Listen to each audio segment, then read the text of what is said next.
Good morning, afternoon, or night, ladies and gentlemen. We warmly welcome all of you who are joining us for the fifth keynote lecture of the 25th Congress of the International Society of Research in Children's Literature, Aesthetic and Pedagogical Entanglements, organized by the Center of Advanced Studies in Educational Justice of the Pontificia Universidad Católica de Chile, with the support of faculties of Education and Letters and in collaboration with the Universidad de O'Higgins. We also wish to thank the presence of our simultaneous translation team and our sign language interpreters who are helping to make the Congress more accessible to all of you. During this lecture, Marilisa Jiménez, professor at Lehigh University, will be sharing her keynote titled Transnational LIJ, Latinx Studies, Puerto Rico, and the Praxis of Transnational Solidarity. Please remember that you may post your questions in the YouTube chat and we will answer them at the end of the presentation. I would like to start introducing our moderator today for this keynote lecture, Isabel Ibaceta. Isabel Ibaceta holds a master's degree in children's literature from the University of Roehampton and doctor's degree in literature from Universidad de Chile. She is a co-editor of Literatura para la Infancia, Adolescencia y Juventud, Reflexiones desde los Estudios Literarios. And in 2016, she participated in the creation of a diploma program in children's literature at Universidad de Chile. Isabel currently conducts research on the emergence of development and independent publishing houses from O'Higgins region in Chile, financed by Ministry of Cultures, Arts and Heritage. She also conducts a research project of new imaginary of cultural identity in Chilean children's narrative of the last 2 decades, financed by Universidad de O'Higgins, where she's assistant professor. Isabel also integrates the executive board of National Reading Program of O'Higgins region. So the floor is yours, Isabel.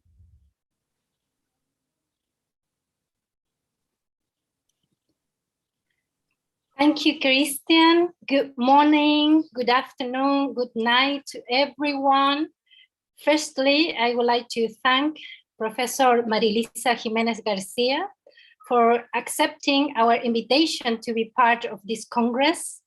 We are really looking forward to your talk. We are sure that it will shed light on the entanglements among the fields of Latino studies, Latin American and Caribbean studies. Marilisa Jiménez García is an associate professor of Latino Studies and Children's Literature at Lehigh University. She specializes in Latino literature and culture. She is also the founding director and principal investigator of the Taskforce on the Institute of Critical Race and Ethnic Studies, a research lab space co-lead and co-founded by students and faculty of color at Lehigh University. Jiménez García's research has been published in Latino Studies, in CENTRO, a journal of Puerto Rican Studies, in The Lion and the Unicorn, and in children's literature. Her last book, Side by Side, US Empire, Puerto Rico, and the Roots of American Youth Literature and Culture, published this year, examines the history of colonialism in Puerto Rico through an analysis of youth literature and culture, both in the archipelago and the diaspora. Marilisa seeks to create pathways in her research between the fields of Latino studies, Puerto Rican studies, children's and young adult literature, comparative literature, and education.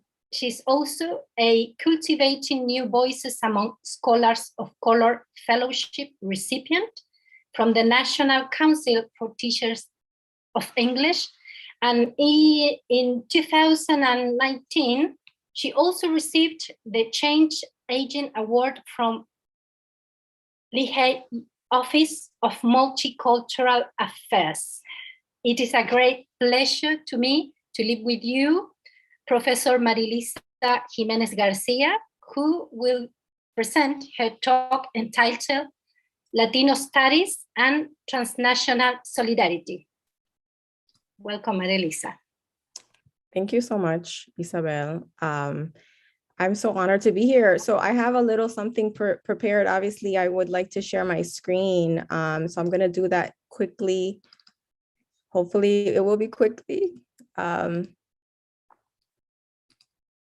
Okay, can everyone see that? I hope so. Isabel, can you see that? Thank you so much. Oh, ok, bueno, yo voy a empezar en español porque yo quiero honrar. I will start in Spanish because I would like to honor you there in Chile. I cannot be there in person, but also I would like to honor the reality that I was born speaking Spanish. This is my native tongue. And so, hello everyone, and thank you for attending my talk. I'm very happy to be with you and to be one of the people chosen to represent the field of Latinx Studies and Puerto Rican children's and young adult literature for IRSCL from Santiago de Chile. Greetings to all my colleagues in Chile, Latin America, and the Caribbean. And now back to Spanish. Así que here we are. Spanglish from Miami, right? And New York. So the title of my talk, obviously, Transnational LIJ. I will talk a little bit about why I say LIJ and all these different terms as well. But I want to begin by referring to my positionality as a Boricua woman born in Bayamón, Puerto Rico, who came to New York City at 5 without knowing English. I still remember what it was like to be seen as non-intelligent because I didn't know the language. And I have been told to speak and learn English, no matter, what level of proficiency I've had it several times in my life because of my embodiment on a number of occasions, right? So I also remember what it was like to be denied educational opportunities in Florida, to be the target of anti-Black racism as a Puerto Rican Caribbean Latina by both whites and Latinx communities in South Florida. That's actually my middle school. At the bottom of the screen, which you can see honors a Confederate leader. So the context of growing up, as a Puerto Rican in the South, right? Even if I was in South Florida and Miami, it's still the context of a Southern culture there in Florida.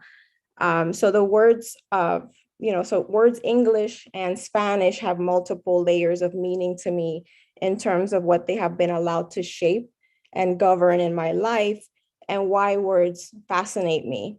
I also want to say that I am going to use the abbreviations LIJ, Literatura Infantil y Juvenil, to refer to what in English some have often heard me call youth literature, because I want to call attention to what I believe LIJ helps me see and understand in the field.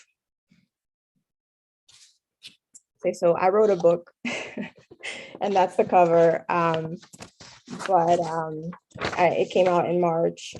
Still kind of recovering from the fact that actually happened. So I also want to begin by saying I'm going to present some research pathways as a Latina Studies scholar situated in the US. However, in no way am I able to represent all of Puerto Rico, the field of Latinx Studies, or youth literature LIJ today. Actually, through my presentation, and this should come as no surprise to those who know about my work, what I would like to get us to do is focus more on our terms and what they render visible and what they render invisible, and to work toward non-essentialism and how we could perhaps support a more collective, coalitional, multilingual space in LIJ, in which, though never conflating national policy and embodied experiences, we practice transnational and decolonial solidarities. In this presentation, I engage with ideas about praxis and transnational solidarities through illustrations of my own research practice. For example, I wanted my book, Side by Side, to provide a framework for at least 3 big ideas in terms of my argument, First, I wanted to center Puerto Rico in specifically transnationalist, non-essentialist ways to show its interconnectedness to US and Caribbean literary history, policy, and movements.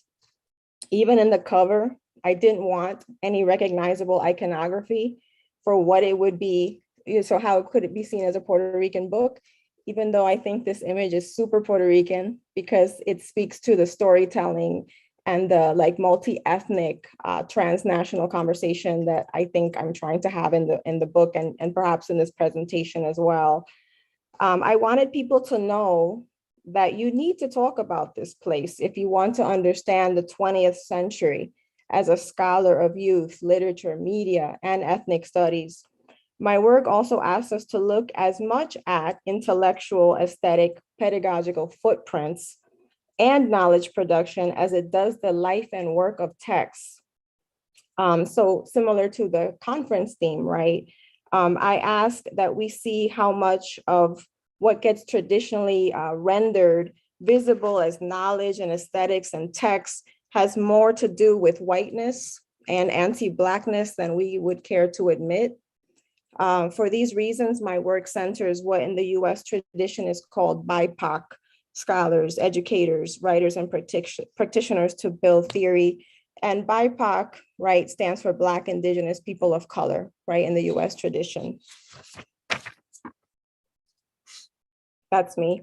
So I wanted to show some of the places that this journey has taken me on, various places at this point throughout my journey. So LIJ and the archives, and that's a picture of me at the Saleli in the University of Puerto Rico, which is the children's literature collection that they have there for graduate students and in the program for teaching and also library science. So that's the last place I had to go to work on the book. The first place is at the top. That's the University of Florida, which is where I began my graduate career and first actually read a book by a Puerto Rican because it was in the archives, Pura Belpre. And then below that, you see the Centro de Estudios Puertorriqueños at CUNY in El Barrio, and that's the basement of the archives. So these are like the different places I've had to go. And so what I want to say is countering erasure, right, means confronting the unwritten. And stacks of paper which may not have been treated as treasures by imperial institutions. So the places and spaces of LIJ for me could not be divorced from the words and records and piles of picture books, bibliographies, hidden in corners and carts, basements, and behind libraries in Puerto Rico with no librarians because of budget cuts. I remember hearing about how dozens of Puerto Rican textbooks, such as the ones I analyzed in Side by Side, had been thrown out by the Department of Education during the hundreds of school closures after the Puerto Rican government declared bankruptcy in 2015.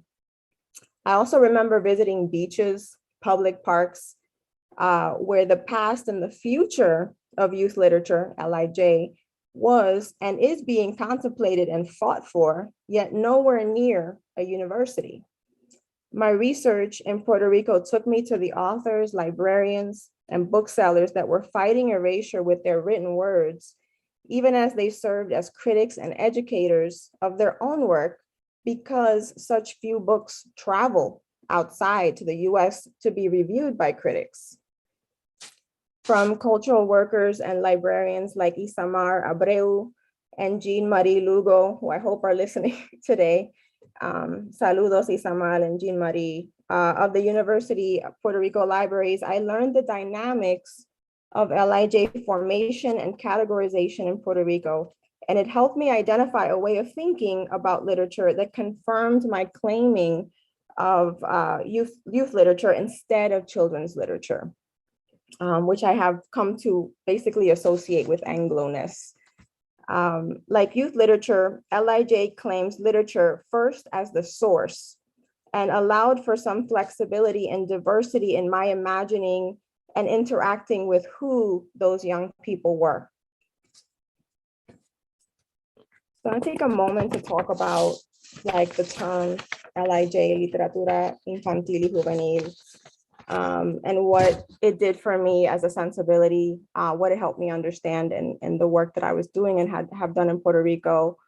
I'm glad that in the opening of the Congress, right, Doctora Macarena Garcia called our attention to the namings of our field, right, and how these labels in and out of translation should be constantly questioned and disrupted for how certain language sensibilities dominate the field. For example, when I ask you to look through the lens of LIJ in Puerto Rico, it calls on us to see how the development of mediums such as picture books may not necessarily be attached to notions of the age and cognitive development of children. So I have this up and I will talk about it in the illustrations that I give afterward. But something that I found in this journey was that even today, the biggest sort of seller and idea about LIJ in Puerto Rico is the picture book. And I think that, you know, as opposed to like the young adult novel, it's really the picture book that continues to grow and sort of be the go-to space. And so I kept thinking how it had become sort of like a prime aesthetic. It's sort of like the place where all these experiments are happening in Puerto Rico and continue to be so. And so how textbooks function as literature and art, and textbooks as spaces where creative experiments and counter stories develop that were not happening in adult and the national literature. So that like traditional Puerto Rican canon that was going on in the 30s, you know, in the 40s, 50s, the textbooks at the time actually counter a lot of these ideas about like migration as malaise, that children are fragmented when they move to the United States. It's really interesting to see how this sort of pedagogical space, which could have been very constraining, actually turns into a place where people can experiment, especially women, right? Women educators can experiment and write and counter some of those narratives that were going on in the sort of traditional canon. So what did the space of pedagogy allow women writers to create that refuted the national canon? So some illustrations of this. So for example, the marriage between poetry, verse, really mostly verse, I would say, not all of it rhymes, and picture books in Puerto Rico has a connection back to the 1920 school readers, which tried to indoctrinate young people into behaving and playing good Americans.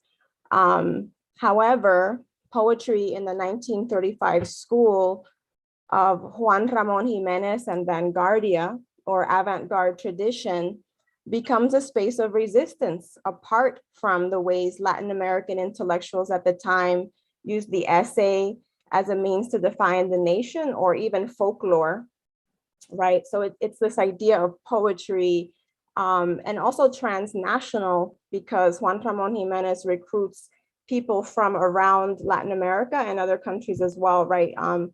Rubén Darío, Gabriela Mistral, hey, Chile, and Rabindranath Tagore from India, right? So the way that these readers that they were created in 1935 also travel around the Caribbean and are used in schoolrooms. I just think it's really interesting how it's also based in terms of vanguardia and avant-garde. So it's centered and celebrated the beauty of African and indigenous heritage, and issued its critiques in verse. So, you know, after this sort of development of the Juan Ramon Jiménez school of readers, you have a generation of women educators, writers at University of Puerto Rico who are teaching classes, but are also writing the textbooks for the classes in many cases. And you get this generation of school readers that comes up, which actually were a lot of the books that were being thrown out in the first scene that I was talking about. So that's interesting how they haven't been valued or seen as sort of like recording history. Of course, I am arguing opposite that, right? But you have someone like Ángeles Pastor, who this is her picture here, and a book like Amigos de Aquí y Allá. And this is just an example of like how someone at the time was countering this idea that migration was, basically hurtful and harmful, and also that Nuyorican were not authentic Puerto Ricans, right? So Ángeles Pastor and Carmen Gomez Tejada, to some extent, represent a primer on circular migration. And the staple characters of the series, and I know a lot of people love the series and know the characters, but like Pepe, Lola, Mota, the cat, they make room for Dan, who is a young boy who arrives from New York and describes the city to his classmates. So Dan's story portrays the benefits of modern transportation for conveying Puerto Rican children back and forth from two seemingly magical worlds, Puerto Rico, New York, in contrast to how Ginorio's readers presented Puerto Rican children as passive participants in schooling. Pastor y Tejada depict Dan, a boy recently arriving from New York, as teaching his classmates and his teachers about New York. The school children who have never left the island wonder at how he traveled from such a far off place, and he tells them about how he took an avión, an airplane. One of the children asked, "What are the airports like in New York, Dan?" To that extent, Dan responds as follows: "I imagine they are like the ones here in Puerto Rico." So there's this admission of like, Puerto Rico has changed. It's not this rural folkloric space that a lot of even the writers in the US are writing about, but that it's this industrious place now. And it's not necessarily seen as like a bad thing. It's something we're just gonna have to deal with. So this line allows Pastor to resist the idea of Puerto Rico as a stagnant place, seemingly frozen in a world of archetypes and folklore. In particular, the symbols of transformation and movement are associated with US initiatives. So Dan himself is a product of circular migration, yet Pastor and Tejada break tradition with the dominant culture, and they depict migration as like a magical journey.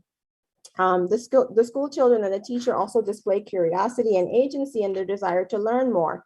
So la maestra, the teacher, says, "Dan, los niños no saben muchas cosas de Nueva York. Ellos no saben del aeropuerto.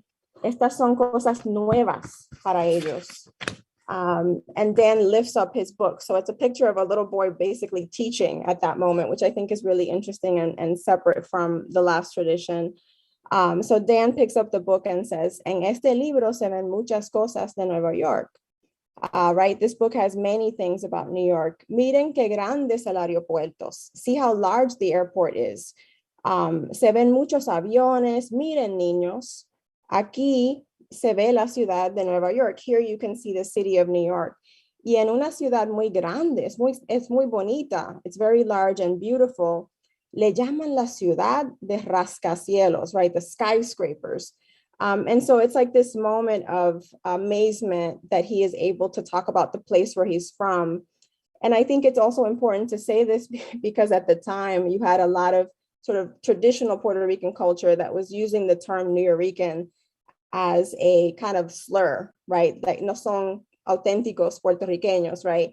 Yet you have a book here that is resisting that tradition and is actually giving a lot of agency to a Nuyorican child as part of the Puerto Rican nation. So it defeats those stereotypes.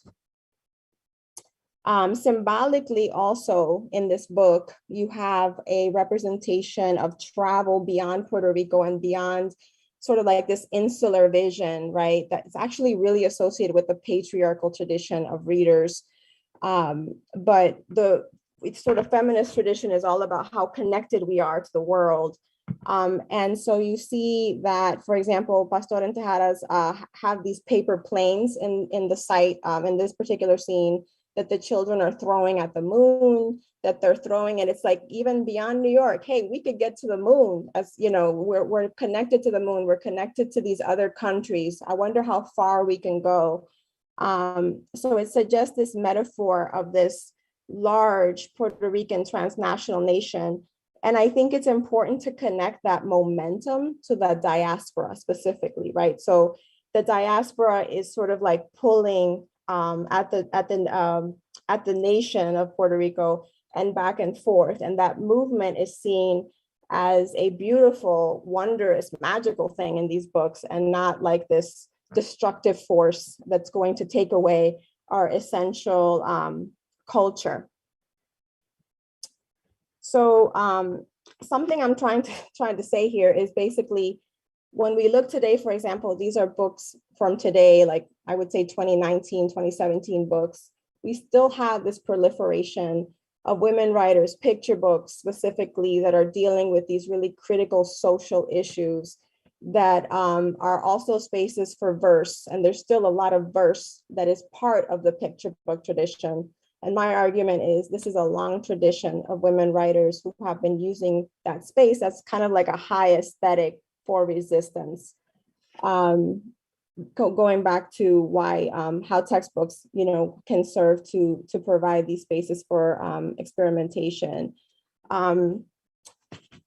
One way that I saw this too was when I traveled to Puerto Rico in 2017, and there was the book launch for Georgina Lázaro's Y Por Qué, which was published in 2017, was at El Museo de las Américas with Antonio Martorell and Georgina talking about the book.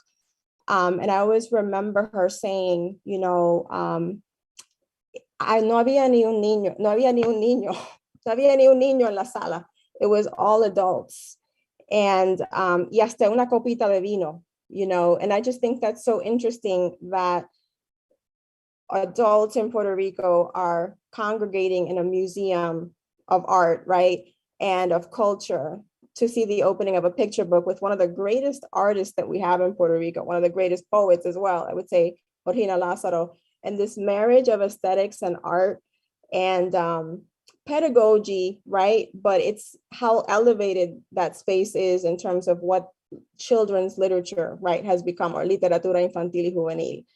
I can, welcome questions about that as well after the talk, but I wanted to show this example. So going to this idea of transnational, more specifically, I argue Puerto Rican Youth Literature and Culture, LIJ, is a transnational project, particularly as a feminist, womanist project. I mark the desire of women writers to connect transnational discursive strategies with various diasporas, immediately with the Puerto Rican, but in many ways with the African. Boricua youth literature joins the Puerto Rican archipelago to the diaspora in a time continuum, which has been even more evident in the aftermath of Hurricanes Irma and Maria during the 1930s and 60s, under government censorship, which reviewed texts for nationalist and anti-American or anti-US rhetorics. These Boricua women educators in particular, through LIJ, through these textbooks, through youth literature and culture, tell a story of how it is possible to engage in strategies for radical liberation without even mentioning the word patria, or relying on a static idea of ethno-nationalism. Because of US and Spanish imperial practices and global anti-Blackness, we hear so little of the Antillean Federation bringing together Cuba, the Dominican Republic, Puerto Rico. I would also say Haiti, and I'm going to talk about Haiti in a second, in solidarity against the Spanish Empire. This is the work of those such as Emetrio Betances, Arturo Schomburg, Luisa Capetillo, Lola Rodriguez de Tio, though elitism, colorism, and sexism serve to highlight some voices over others. In Puerto Rico, unearthing the legacies of Spanish and US empire means peeling back layers of anti-Blackness that co-opted the centrality of Black Boricuas to intellectual history and literacy practices. A story I tell through Rafael and Celestina Cordero in Puerto Rico. Some of our first public schools were founded by Black Boricuas. This is a dollar that was created by artists to highlight historical figures that are often not taught in our history. So I tell that story through the Corderos in Puerto Rico, but that continues through Arturo Schomburg and Pura Belpre in terms of Black Boricuas as leaders in literacy and education, and, collecting artifacts in terms of younger generations, the centrality of their project, right? That we forget how foundational they were. Here, it is important to discuss the kinds of Latinx studies that I do and that I underline as most productive for practice of solidarity, transnational solidarity. I aim to practice Latinx studies as in solidarity with Black, Indigenous, and Asian American studies, where we have a lot of Latinos that identify as Black, as Asian. We can't sort of essentialize Latinx as Hispanic and only this idea of Spanish speaking, or even that somehow or another it's not Black. We don't have Black Latinx people or Latin American people. In focusing on Puerto Rico and the Latinx narrative, I couldn't just see the experience as exceptional, but in relationship to the struggles of US colonized communities of color. As the work of Miriam Jiménez Roman and Juan Flores has shown, Blackness and Latinidad are not mutually exclusive. Latinx studies is not a continuation of simply Hispanophone studies or Latin American studies. My position as a Boricua woman does not make me a Latino studies scholar, nor does me talking about Latinx stories or authors. Latinx studies is a field, and one in which I trained for years, first in graduate school at Florida, and then in a practicum as a postdoc at CUNY. It is a field which emphasizes Latinx ways of knowing and methodologies which cast a critical eye on the US as border crosser and as a settler colony and not an exceptional or new world society. The critical questions and origins are different. And in many cases, Latin American studies has done its share to colonize Latinx studies through gatekeeping of university funding, journals, and conference spaces. This is a picture I have about sort of like the US Empire project, right, in different spaces, especially after 1848 or so. But this is one of the books I look at in Side by Side as well. So a Latinx perspective would ask us to consider US policies such as the Monroe Doctrine and history of US interventions in Latin America and the Caribbean. What about the acquisition of lands and people beyond US Southern Reconstruction? What of the Spanish-American War, the Philippines, Guam, the Virgin Islands, and Puerto Rico? What of Hawaii, Alaska, and even Florida? How are these Americans treated in youth literature? Latinx Studies works with Latinx diasporas and diasporic Blackness, as Vanessa K. Valdez calls it, in the US, but comes from working class second and third generation student activists who called for representation of their histories and stories in high school and university curriculum in the 1960s. In particular, as someone who focuses on Caribbean Latinx, hearkening back to the Antillean Federation, it is important for me to highlight how transnational solidarities work to undo the kind of anti-Blackness in the project of Latinidad as a whole, including the exclusion of Haiti from the term AfroLatinx.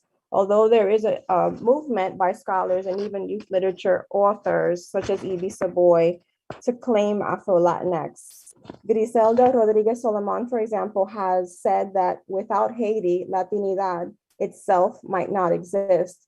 If anything, she says, Afro-Latinos owe a lot to Haitians as they were the first Black nation to liberate themselves from colonial ruling powers. We must look at the racial projects that were imposed onto different Latin American and Caribbean nations to better understand why Haiti is often left out of conversations about Afro-Latinidad. Lorgia Garcia Peña writes, I argue that the US political, economic, and military expansion over Latin America, which began circa 1790 with the slave revolts that led to the Haitian Revolution, are foundational to the production of Latinos as a US racial category, and consequently to the progress of the US cultural bordering that continues to render Latinos as foreign. The term Afro-Latinx aids in resisting the silence around Blackness and anti-Blackness in Latinx communities. Despite the wide acceptance in Latin American and Caribbean cultures of mestizaje and mixed race descendancy, a white-Black racial paradigm still guides the ways in which Blackness and anti-Blackness have been manifest in the representations of the nation, or more specifically, who gets left out. Indeed, the concept of mestizaje itself often contributes to the erasure of Black Latinos, the preference for a mixed bronze race, which has somehow evolved past racial distinction, problematically preferring lightening or blanqueamiento as a sense of progress. Scholars have also analyzed the idea of whitewashing Latinx identity in mainstream media, offering white passing Latinos as the norm, while also hinting at Latinos conforming to the ideal of the white middle class narrative of upward mobility. Though Elizabeth Acevedo's Pura Belpre and National Book Award win and current work have disrupted Latinidad and Evie Savoy's work as well, I would remind audiences that the face of Latinx literature for youth has been an Afro-Latina, one for the last 20 years on the Pura Belpre medal. Yet the legacy of the Belpre, and like Arturo Schomburg, is a complex one, but Belpre's intersectional identity as a Black Puerto Rican woman has contributed to the historical erasure of her portrait. Indeed, the face of Latinos in literature since the founding of the Belpre medal in 1996 has been predominantly light-skinned in terms of the kinds of stories published and rewarded by the medal. However, the epistemological and cultural roots of Latinx literature for young people is deeply rooted in the Afro-Latinx experience. Here in this Congress and elsewhere, I would want us to ask and continue to question what gets seen as Latinx. And here we have Miles Morales, who a lot of people recognize, right? The Black Boricua Spider-Man. But I would say, I would remind us that Miles is an imagination of the Marvel Universe, and he is really meant to identify African-American and Puerto Rican descendancy, right? So, which is really not a representation of a longstanding Black Boricua community. So I want to talk a little bit about rethinking US Empire through the Latinx lens or Latinx lens. So one of the challenges of Latinx studies is, it is a challenge to US history, literature, and culture, and specifically naming the US as a settler colony, right? And the Latinx population as a harvest of empire, as Juan Gonzalez writes. The US Academy, and I think I talked about this too, the mestizaje, right? The ways that has served to kind of make essential the Black and Latin. So a lot of times we don't even read about these histories in our courses in college or in doctoral programs. Of course, a lot of work has been done to work against that. But the US Academy upholds a tradition of American exceptionalism, and the US as benevolent conqueror, in particular through what I see as a veiling of literatures of the 19th and 21st century colonial project of the US. So we don't get a lot of indigenous literature. We don't get a lot of Latinx literature. And specifically where the US is the occupier of land, right? Where the US is the border crosser.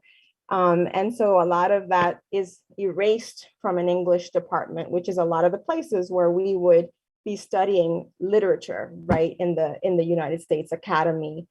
There's also the issue of language, because you have in a Latinx community the interplaying of race and language, right? As Nelson Flores and Jonathan Rosa have written. And that is something too that a lot of times US academics are not aware of in an English department. For example, the racialization of language itself, what it means to be called, like, you sound Latino, so how that works also to justify discriminatory policies toward immigrants and youth of color. we have a really long-standing tradition in the US of seeing Latinx young people as problems. And I'm going to talk about that in a little bit toward my conclusion. So in the work that I do, I have to understand that we have to understand that locating a Puerto Rican community, a Puerto Rican author means understanding that our ways of writing and knowing have been categorized as either non-existent, impoverished, or to some extent criminal or contraband. And even 2010, while I was doing my grad program, we had the ban on Mexican American studies in Arizona, sometimes called the Ethnic Studies ban. And this legislation was in conjunction with Arizona SB 1070, the Show Me Your Papers law, which allowed law enforcement to racially profile individuals who looked undocumented. This was also a banning of books like Matt de la Peña's Mexican White Boy, Sandra Cisneros' House on Mango Street. And scholars of US Empire should note that this case was specifically about curriculum centering Latinx texts, right? Latinx books for kids in the curriculum. And it was legally banned for supposedly being anti-American. They were anti-American books that were sort of like giving people too much racial solidarity.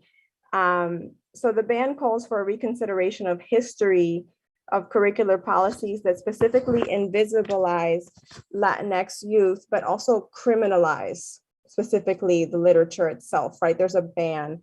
There was a ban on this. I'm going to talk in a little bit about the current bans. It's interesting that with Chicano, Puerto Rican histories, with a lot of our Latinx stories, this issue of anti-American comes up. And once again, I mark this idea of like the US has a hard time dealing with when it crosses the border, right? So the mass case today and bans on anti-racism and critical race theory are always about these books for kids, these books for young people, this LIJ issue.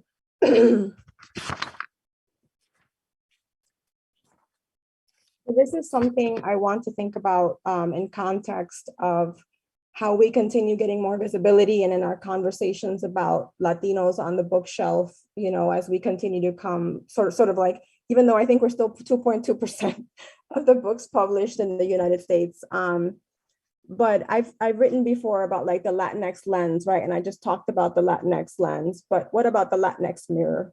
You know, and thinking about the legacies of being published and what gets published as, you know, Spanish people and Spanish content, you know, which is sometimes what we're still dealing with in terms of publishing.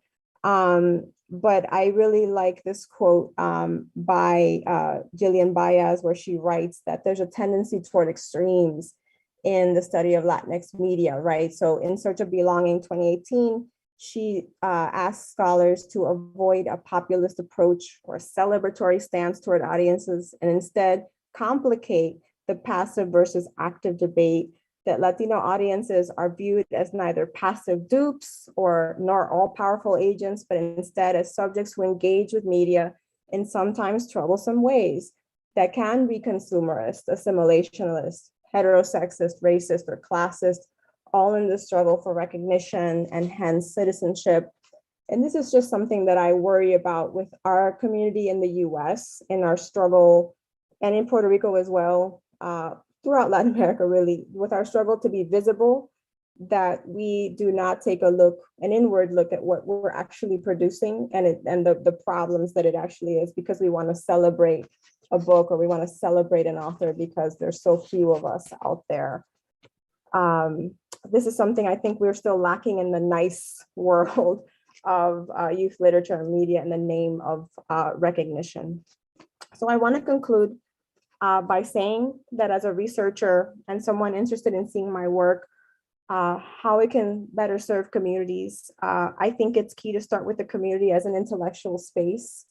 It seems like a simple thing, but I find that even the work I do, the colonial trope of academic saviors, is still very much with us.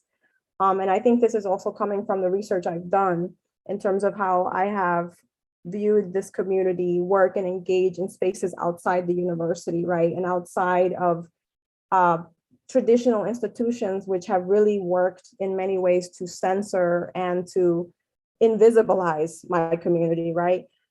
So how can I use a space like the Academy to do the opposite? Is it even possible? So it is also still the case that universities in the US, though they might be surrounded by a majority of African American and Latino communities, the English or Spanish departments might never have one African American or Latino literature course. I was the first person at Lehigh, for example, to teach Latino literature in 2016. And this is actually some of the pictures of the town, the Bethlehem Steel Mill, some of the students from the local school, many Puerto Rican students who are in our local school, and of course, a Puerto Rican flag, because I had to have one. But sort of like the ways that we see our communities around us and not represented at all in our universities, and sometimes even not even in our libraries. I remember how even in Miami, which is where I went to the university first, I never read a book by a Latinx person ever. And it wasn't until I was in a doctoral program that I did. And it was one that I found in the archive, as I said. So those of us who do this work of Latinx studies should know we need to adapt the work we do also to represent newer diasporas. For example, those from Central America, rather than expecting every up and coming scholar to see themselves in Anzaldúa. Right. So we want to be critical also of like what is seen as Latinx studies and what we're teaching to our next generation, that we're not just teaching this stagnant diaspora, or that somehow or another the diasporas end, because, you know, there are newer communities that we also need to be centering, Central America, for example. This is just a graphic that I used a couple weeks ago to show where I live, which is Pennsylvania, in terms of the breakdown of Puerto Rican, Mexican, right, Central American, South American, all the different kinds of Hispanics. This is the word we're still using in the US, but in the Academy, we like to use Latinx. But just to get a sense of who's around me, right, who's here. And for us to know also, if we're doing Latinx studies in the US, we should tailor it to who's in our community and how they got there. A lot of us don't know the histories of why there's certain communities in certain places versus others. We know a lot about California, we know a lot about New York, but what about the rest of the 50 states, right? That we might have different migrations for different reasons, different commerce and things going on. So it shouldn't be just one model of Latinx studies that dominates the field. So continuing into the legacy of criminalization, which is something I'm looking at, right? We talked about the Mas case. Today, there is a ban on anti-racist, what we're calling anti-racist books and materials, including LIJ, youth literature, including Latinx authors. In Pennsylvania, there's legislation on the floor to ban critical race theory. This is already happening also in Texas. And even this idea of like critical race theory is all, right, everything about communities of color. But it's a legal framework which unearths the seeds of white supremacy in US law and policy, which also allows students to see a connection between whiteness and property. So I just wanted to share with this audience some of the books that were on the list in York, Pennsylvania. And as you can see, you know, some of the very popular authors that we celebrate as Latino authors and sort of as visible Latino authors as well. But books about Tito Puente, you know, a recent book by Elizabeth Acevedo, Clap When You Land, Yamil Said Mendez, De Donde Eres, was on this list. And not just books for young people, but also books for teachers who teach Latinx kids are being also in this ban. So I think that's also interesting. Research is also something that's being seen as part of a problem with anti-racism in our schools, as locally as York, Pennsylvania, which is right down like an hour from where I live. So I want to end on this note, right, that in terms of a practicum, we have to change the game. You know, hope you've heard that throughout what I've been saying. But what I mean by that is, specifically in terms of the principles I've been trying to demonstrate, is that I do Latinx studies in solidarity, right, with Black, Indigenous, Asian American studies, that it's not an essential category of Latinx or continuation of Hispanophone. I'm interested in building research pathways for our communities and in the work I do. I'm not interested in building bridges, because bridges are things that we step on. Pathways are things that we clear the way for people to go beyond and go beyond an obstacle, right? Thinking about Latinx young people also as promises and not problems, because we do have such a long history in our research where our communities specifically have been seen as a problem, as some kind of deficiency. And in work to think about equity, not just inclusion. And I think this is also important for the Congress, and this idea of like aesthetics and pedagogy. It's not just about the content, it's about the methodology that we're using, right? So we need to challenge the methodology, not just the places where we put content in. So equity, not just inclusion. And again, advantages, not just disadvantaged Latinx young people that get sort of portrayed in stories and in research. And I do want us to connect the field to the actual lived experiences of communities, right? Because I think as academics, we have a tendency to be, well, it's my text or it's this, it's not about these other things, but I don't see how we could do that. And I'm welcoming some questions about that perhaps as well. But I think it's best to end there. So I just want to say thank you again for the opportunity, and I will be taking your questions. Thank you.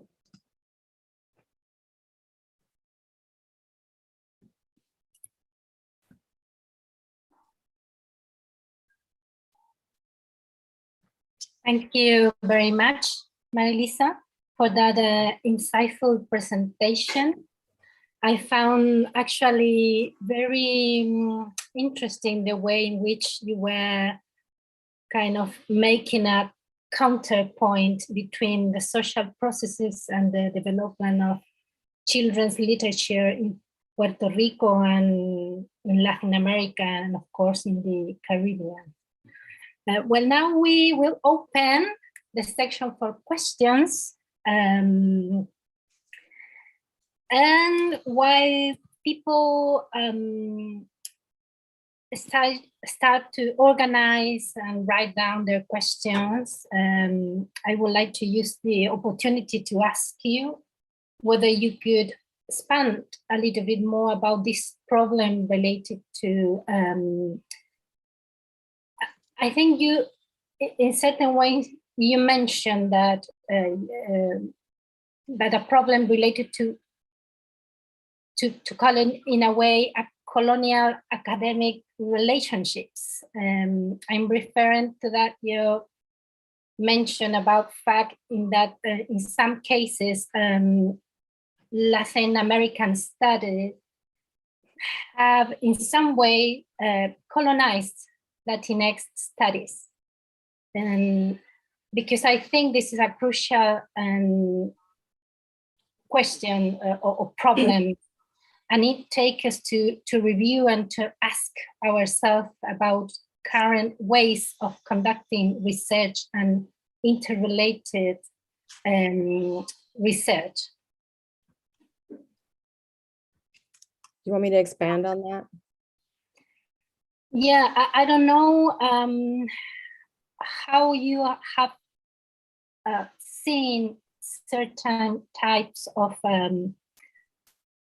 maybe invisibility or of Latinx studies among American studies. I don't know if it, yeah. Okay. Yeah, and I think it depends on where, right? Obviously, but I do think there's a scarcity in terms of the kinds of funding that are available in U.S. institutions, right? For Latin American studies, Asian, study, I mean, all the different kinds of studies, there's always scarcity.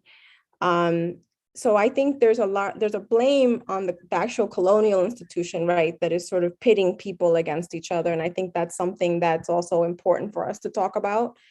But I do think that there's been sometimes in the move for resources, or like if someone is trying to grow the field, right, well, Latinx studies is important, so we should incorporate it.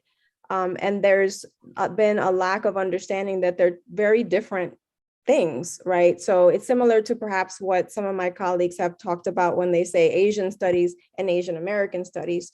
They're not the same thing. They don't have the same histories, that may not even have the same contingents of communities of scholars. One of the things that I said in terms of how Latinx studies begins, right, it does begin with, first, second generation working class student activists who wanted to see themselves represented in the curriculum. And it's a different question than sort of like, well, how can we have more classes on Latin American policy and politics so that we can better understand the countries that our universities are doing business with, right? It's sort of like there's also a really problematic way that Latin American studies starts in the US Academy and the way that it's viewed, right, in terms of like the commercial capitalist kind of project. But I do think there's a class issue in terms of the contingents of how those communities begin and where those positions should be. Should it be in a Spanish department? Should it be in an English department? So that's something that's interesting too. For me, I came into an English department, for example, which is also like in many ways not prepared for what it means to bring someone who is now introducing really a comparative perspective, right, into this department of English. So I think it just creates a lot of difficulties for the person who decides to do Latinx studies. But in the fight for resources, often too, you might have someone say, well, we're going to hire someone who does both. They could just do both, and there's sort of a way where, well, if someone's research and teaching is on countries in Latin America and the Caribbean, right, that's perfect. We need that too. But to do Latinx studies, as scholars, research should really be on the diasporas here, right? It really should be rooted and emphasizing that. So I think we get into these moments where the desire is like, oh, it's all the same thing, or to conflate, and it's not. I think there's also one of the big things we need to understand is that Latinx people have been in the United States desde siempre, you know what I mean? So this idea of also sometimes Latin American studies keeps this distance, this idea. I mean, I know there's a lot of really responsible scholars in both fields, that are not doing this, but I think it allows the universities in the United States to sort of continue to say, well, these are these things that are happening over there. We had nothing to do with that, so there's like a veil that comes around these issues. And I think we need to build solidarity to truly get the resources that we both need, to be able to do the work that would really benefit our student communities.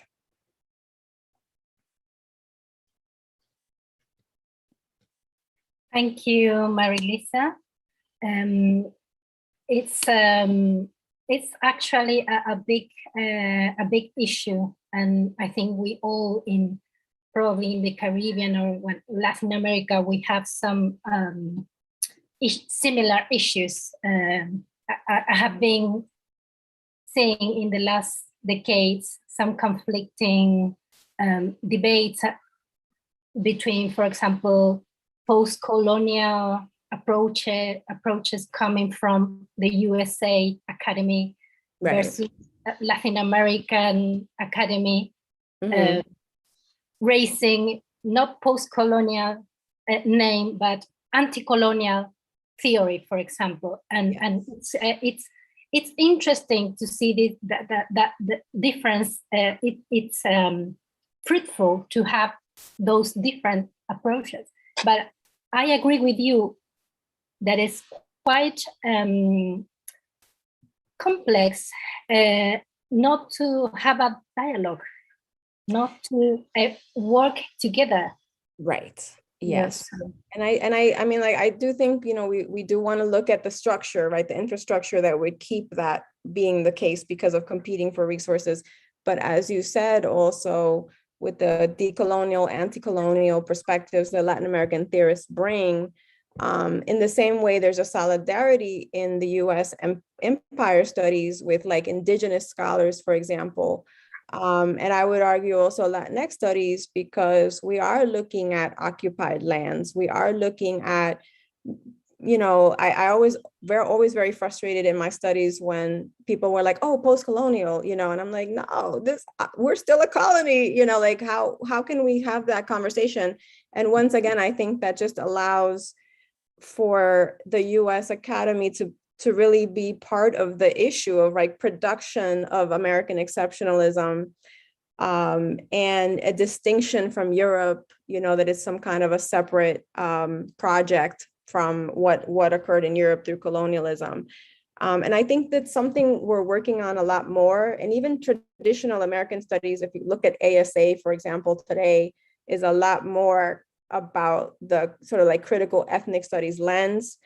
And I think that comes from the decolonial, anti-colonial kind of scholarship and solidarities that have been happening. But I think, I go to LASA, I'm part of LASA Latinx. It can also be a really fruitful space, right? But I think the critical dialogues are not necessarily happening as much as we would like. And because we are in these institutions that pit us against each other, we don't build. We tend to say, well, we only get one person, so we're gonna get someone on our side. So I think that's truly the conversation I hope we go toward. Thank you, Marilisa. It's very, very interesting. I will move to another question we received. This is from Philip Nell. I will read it aloud. It's a bit long, but we would love to go in deep. So first, thank you for this illuminating, insightful, and moving talk. In your teaching and research, what have been the most effective ways of fighting erasure, and in particular of opposing the erasure, the displacement done by language itself? Then it comes a explanation. It says, for instance, I love Karen and Barbara Field's notion of racecraft. How apparently neutral language conceals racist assumptions. And in adopting that term, racecraft, in my thinking and teaching, my students and I often see how endemic racism is to our language, even the language we use to discuss multicultural and diverse children's literature. So we point this out, but like all structural racism, it persists. From your talk, I get the sense that history is one of your key methods of opposing linguistic erasure. But anyway, an open question on how best we can do this, how to transform the methodology we are using, as you said, near to the end of your talk. Yeah. Okay, so I think it's important to, thank you, Dr. Nell. So I think it is important to talk about the fact that, if you heard my talk also, you heard me cite a lot of, Latinx studies people and a lot of critical ethnic studies folks, as opposed to perhaps more children's literature scholars, that, sort of like more traditional children's literature scholars. And I will say, I think part of combating erasure is also understanding how knowledge has been produced in our field, right? And really having a moment with that.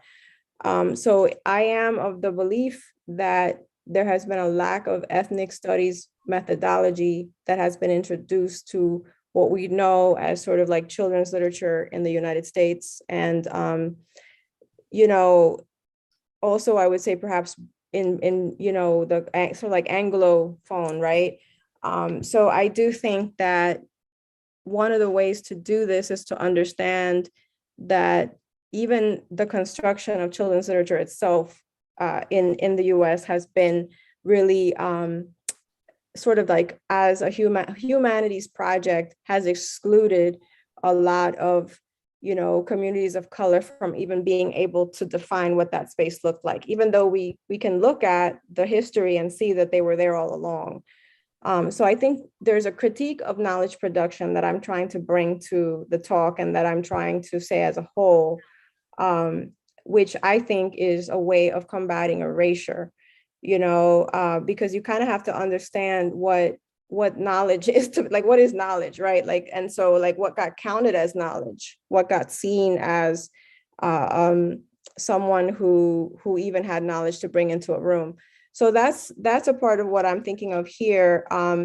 But in my particular field and the ways I've been doing it and the community I'm looking at, I do think that I tend to cite more Latin American, Latino studies scholars because they have the experience of working in those same kinds of fields. And I would also say, you heard me also specifically Afro-Latino, Afro-Latinx communities, because I'm also really interested in embodied, you know, practices and how bodies have been erased from the space as well, right, as knowledge producers.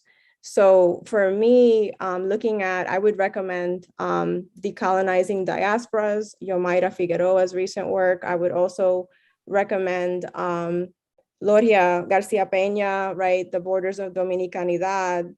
And, you know, in addition to obviously the work I've been doing specifically in children's literature or youth literature, LIJ, this idea. But I think our field needs to grow in methodologies in terms of what we're incorporating, what we're defining, and what we're saying we're doing.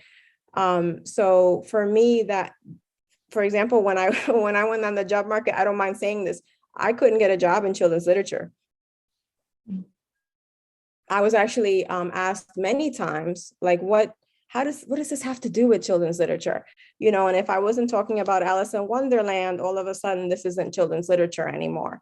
So it was one of those things that caused me to confront really not just the text, but also the idea of knowledge production as a whole, which at that moment was making my conversation seem like it didn't even exist, right?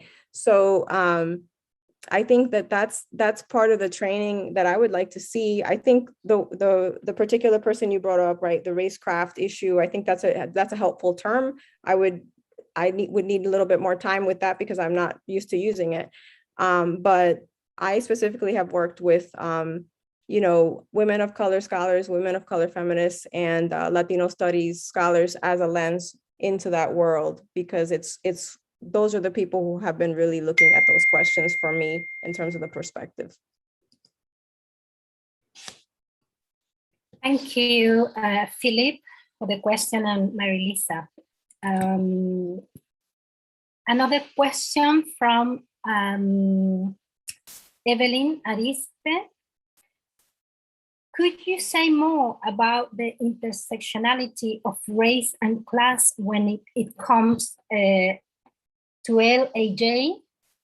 From where you are positioned, how does class solidarity appear or not, given its significance in LATAM? Significance, what was the last part? She wrote LATAM. Será Latinx Studies, perhaps? Okay. Okay. So something I think is important too is like publishing, the work of publishing and the work of marketing and commodifying. In many ways, the class issue comes up with the language issue and the race issue. I would say it's all entangled. But I would say, like, for example, the representation of Mexican Spanish in many cases in a lot of the books that you see published in the United States that are so-called Spanish language books. A lot of times what you will see is the sort of like idea that Mexican Spanish is the preferred, language or construction of language that you get in a book, versus the Caribbean, or the different kinds of Spanishes, which are somehow seen as like not as intelligent or even seen as a dialect. So that's like a long history. And I would also say that because of the Latino category as well, right? I can say this even as someone who's been given books to read before they get published, where I've had conversations where I'm like, the character is a Latina girl, and I think this also goes to say, who's writing the books, right? Is it by or about an author from this community, or is it just by, about a Latino? But in one particular case, I remember seeing a book and it was about a Latina girl. And my question was like, but where are her parents from, or what's the nationality? Like where is she from, right? Oh, well, they're Latina. I was like, no, that's not gonna work out. We really do need to know the nationality. So this idea of like flattening the way that colonialism sort of flattens the narrative and the character to just be a Latina. And so I think in that case too, the Spanish in that particular book was more along the lines of what I would have said was like a Mexican, sort of like ways of knowing and speaking. And so that's why it was so important. I'm like, well, if the language is this, then it seems like what you're saying is that she's of Mexican descent.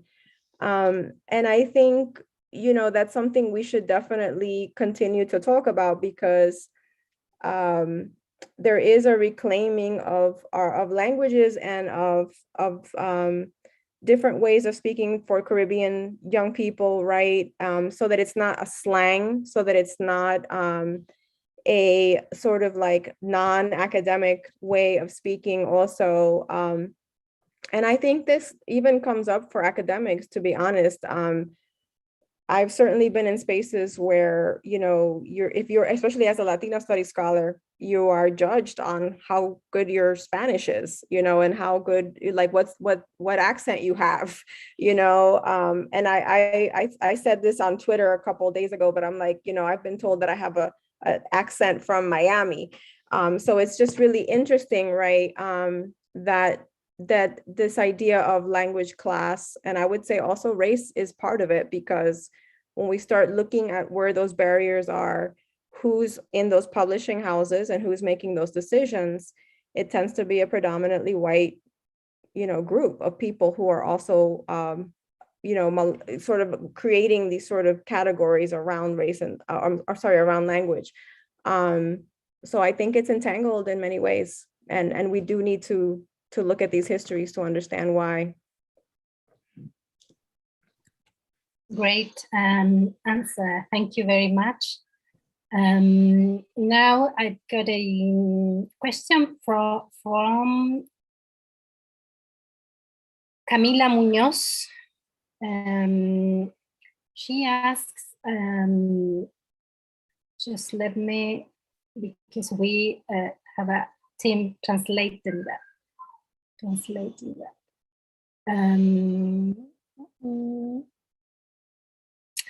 Good researchers and writers have to be more present in more activities with youth audience in order to get to know who they are. What types of activities could help us achieve the real knowledge about them, says Camila. Okay. I think that obviously that requires training, and it does require specialization, sort of like in maybe more community-based, youth-oriented research, or some kind of practicum as well.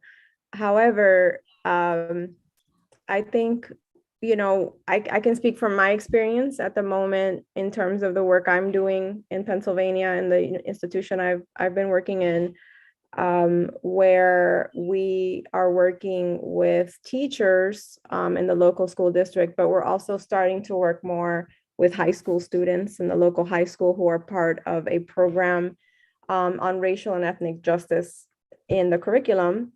And, you know, I will say I was very hesitant to work first, you know, with students of that age, because I wanted to make sure that it was an ethical relationship and that it wasn't an exploitative situation, you know, obviously modeling as much as possible, like the anti-colonial perspective, right?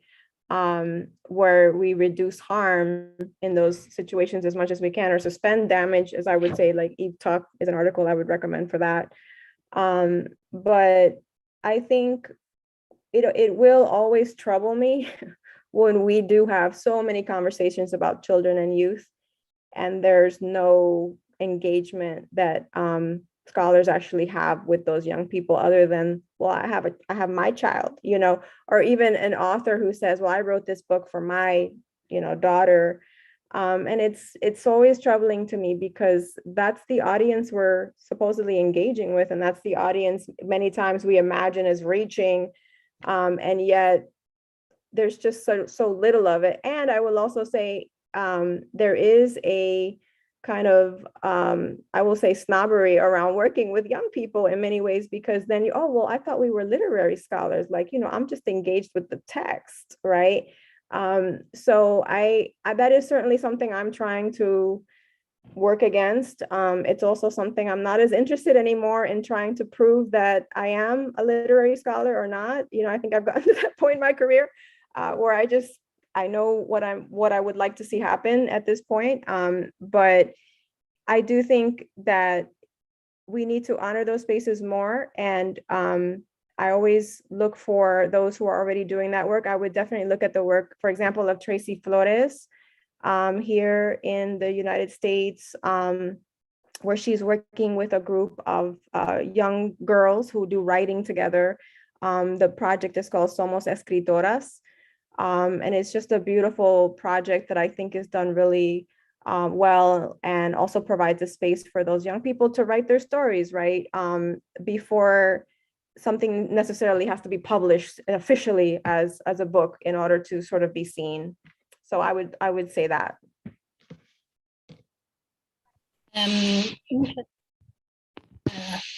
That you actually are taking us to not to see only the child or the young, but to work with communities, because everybody finally is not alone. I mean, we all learn and enjoy and think from and with others. So it's very interesting. Our next question comes from Soledad Vélez. She says, thank you very much, Marilisa, for this complete and challenging presentation. I would like to know if you could tell us more about the use that mainstream companies like Disney, Marvel, make of ethnicity, and what they could imply for those of us who study cultural productions aimed at young people and children. Well, let me just have a moment with Disney. Yeah, I can read it aloud again.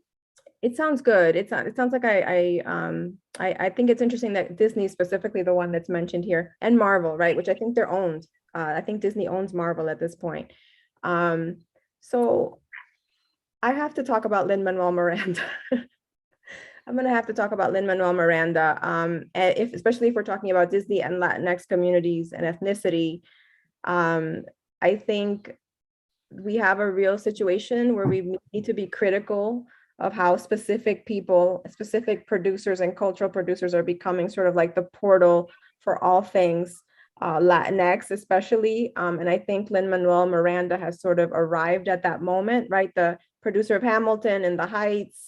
And now he is making a few animated movies, I think, for Disney. Encanto is one that's coming out soon. I'm either doing a plug for it, which I don't want to do. Don't go see this movie. No, I'm just kidding.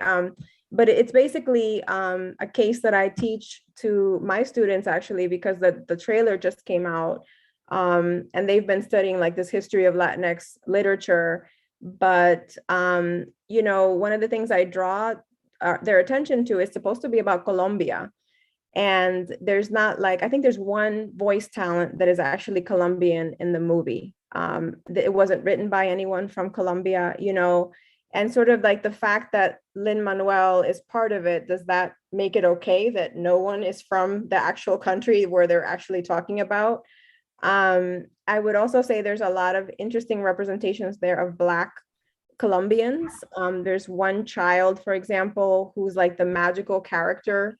So I was already starting to get a sense of like, there's some problematic tropes about, you know, sort of like Blackness and Latinidad that are happening in this. But what I think is, you know, Disney has a habit of taking people who make a lot of money, right? Or sort of have a big audience. So someone like Lin-Manuel Miranda, who a lot of people love as well, but we need to be critical of his representations and how much access he does have right now to mainstream media, to streaming audiences as well.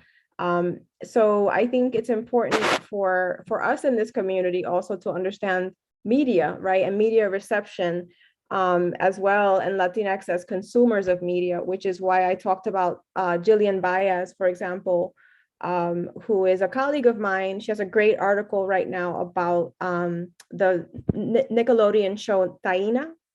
I don't know if folks remember that. Some of us might who grew up with Taina, but it was a Nickelodeon show that had one of the first like Latina protagonists, you know, in the 90s. And I think that, you know, that's also a different kind of training, right? It's not just literature, but also like the reception of media. So I think, you know, I said a couple things there, but I think it's also like kind of pushing past the niceness that I was talking about, how sometimes we're just so quick to celebrate. Somebody got a movie, you know, oh, it's somehow Latinx. This is great. But, you know, is all representation really great? Or, you know, would we rather have images that really uplift our young people instead of pushing on more stereotypes, basically? Thank you, Marilisa. This talk is getting quite in a fruitful debate. Unfortunately, we are near to the end, so we invite everyone to go on this discussion and questions in the WOBA platform. I only would like to thank again to Professor Marilisa Jiménez García for her work and her great talk and discussion. Thank you very much in the name of the academic committee of this Congress. And just to say, see to everyone, to everybody in the next activities. Thank you. Thank you, Isabel. Gracias a ustedes. Y I hope I didn't offend too many people, but that's, but also my email is maj416@lehigh.edu. If other people would like to send questions, please, I invite collaboration. And Isabel, Macarena, please see me as a colleague in this field. Thank you very much, Marilisa. And thank you everyone who joined us today for this wonderful lecture. We also wish to invite you to continue participating in all Congress activities, forums, panels, thematic rooms, and more. You can access the full Congress program in the Congress site at www.irscl2021.com. See you soon, and remember to tune tomorrow for our last keynote, Magda Sepúlveda, and this same channel at 10 a.m. Santiago time. So see you there.